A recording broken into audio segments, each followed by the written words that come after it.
Yo era fiscal de un juzgado cualquiera, en una pequeña población marítima.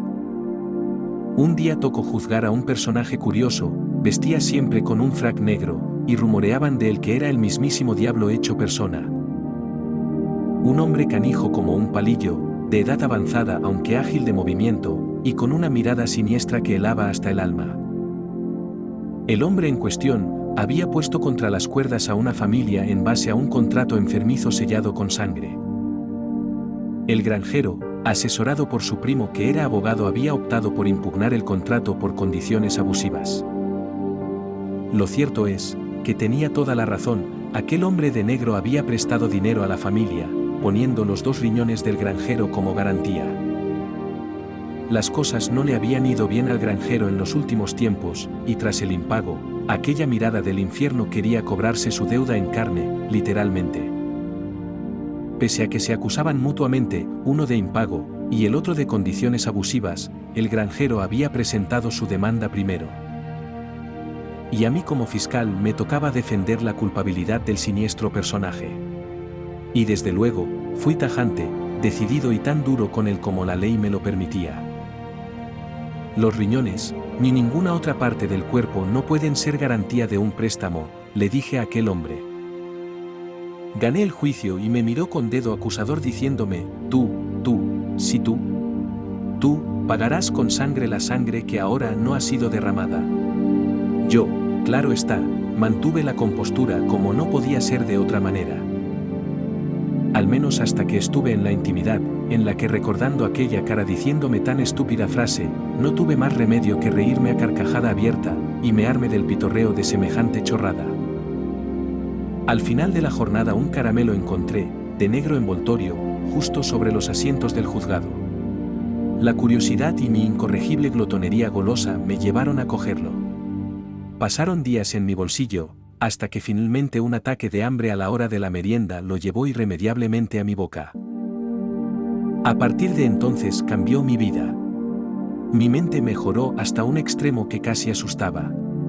Me volví astuto, sabio, y hasta adivino. Ya nunca más perdía ni un solo caso. Algo no estaba funcionando del todo bien, los culpables por culpables y los inocentes porque yo les hacía parecer culpables, todos caían bajo mi terrible dedo acusador. Más increíble si cabe, es que yo lo hacía todo de buena fe. La gente parecía adorarme, como el implacable acicate de la ley, que daba justicia a las víctimas. Pero algo en mí me decía que algo de lo que estaba pasando no era normal ni justo, y que por tanto, con toda probabilidad debía estar mal. ¿Cómo era posible que absolutamente todos fueran culpables? ¿Cómo era posible que desde aquel día no hubiera perdido ni tan siquiera un caso? Con el cargo de fiscal general del Estado, hice grandes actos de justicia, pero también de injusticia, con un balance final casi a partes iguales. Hasta que, definitivamente, mis sospechas se convirtieron en una realidad tangible. Investigando y descubriendo nuevas pruebas sobre los casos pasados que me demostraba la inocencia de los que, finalmente habría que calificar como no culpables.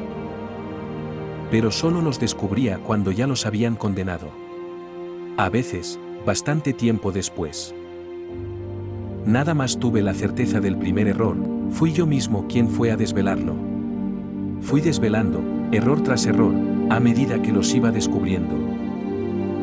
Nadie podía tacharme en lo más mínimo de falta de profesionalidad.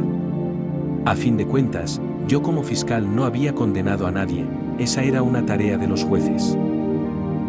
Si la misión de todo abogado es dar la mejor defensa posible, yo por mi parte me había limitado a reseñar como fiscal al juez y al jurado aquellos aspectos que apuntaban hacia una posible culpabilidad del sujeto en cuestión. Habiendo ganado todos los casos y preocupándome de corregir todos aquellos errores de los cuales realmente no era directo responsable. Sin embargo, aunque oficialmente nadie podía poner ni un pero a mi actuación, empecé a ser visto por el gran público como el fiscal que condenaba a todos, culpables e inocentes y que luego rectificaba tarde.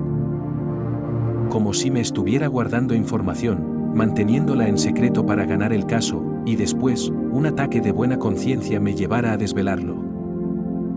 Nadie me lo decía a la cara, pero ya no era el preferido de entre los fiscales, mis compañeros me hicieron un injusto ostracismo. No pude evitar, pese a mi intachable profesionalidad, que el odio se extendiera en todos hacia mí. Con excusas y malas artes, me fueron relegando, cambiando de puesto, cada vez a uno de menos peso, hasta llegar al puesto desde el que partí. Sin embargo, antes me querían y me respetaban todos, y ahora ya estaba quizás de por vida marcado por el estigma de aquel que hace que la justicia falle. Un día, un compañero de trabajo entró en una especie de trance, los ojos se volvieron hacia arriba, se levantó y mostraba movimientos compulsivos, sin aparente sentido. Poco a poco, iba andando hasta llegar a una ventana por la que se tiró. La tragedia cubrió de luto nuestros corazones, pero lo peor aún estaba por llegar. Apenas una semana después la tragedia se repetía con otro compañero en idénticas circunstancias. No sabíamos qué pasaba, pero, en cada uno de nosotros, se había fijado la idea de que alguna relación entre ambas muertes debía de haber.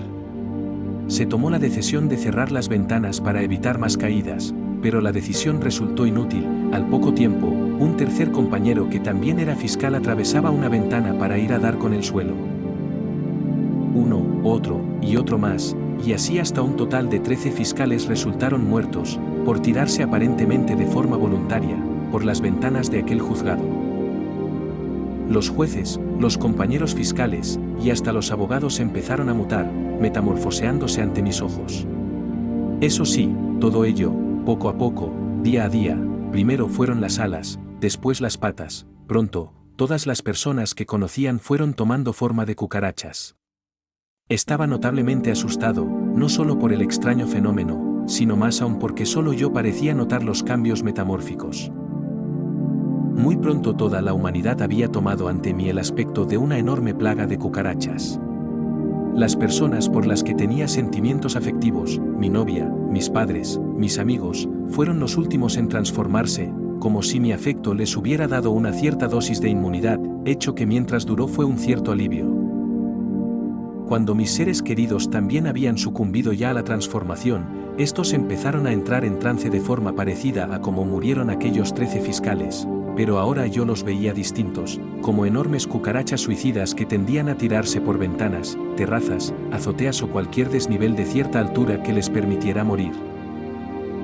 Y así, uno a uno fui perdiendo a cada familiar, tíos, sobrinos, primos, padres, hermana, amigos, hasta que solo quedó mi novia, bueno, la cucaracha que antes recordaba como mi novia, y cuando a ella también la hube perdido, el hombre siniestro reapareció. Y me dijo: tú pagarás, todos pagan. En un mundo de cucarachas el humano quiere morirse, y la muerte no es peor que esta vida. En mi odio infinito la emprendí contra él, pero alcanzarlo resultaba extremadamente dificultoso, puesto que era increíblemente esquivo. Entonces, lo vi claro, pensé, sus criaturas le dan su poder, y de esa forma, me decidí a matar a cucaracha tras cucaracha, hasta que no quedó ninguna sobre la faz de la tierra. Reí estremeciendo de placer, sintiéndome vencedor. De pronto lo vi claro, realmente claro, el motivo por el cual tan solo yo veía a las cucarachas es porque, de hecho, estas no existían. Había cometido genocidio global contra la humanidad, cual infame plaga de insectos. Me encontraba rodeado y bañado de cadáveres ensangrentados a mi alrededor. Vi de nuevo al siniestro y de un impulso le introduje mi mano en su pecho extrayéndole un corazón tan negro como podrido. Aun matándolo, moría yo en llanto profundo con el más hondo de los lamentos. Y mi muerte en el campanario me llevó con todos.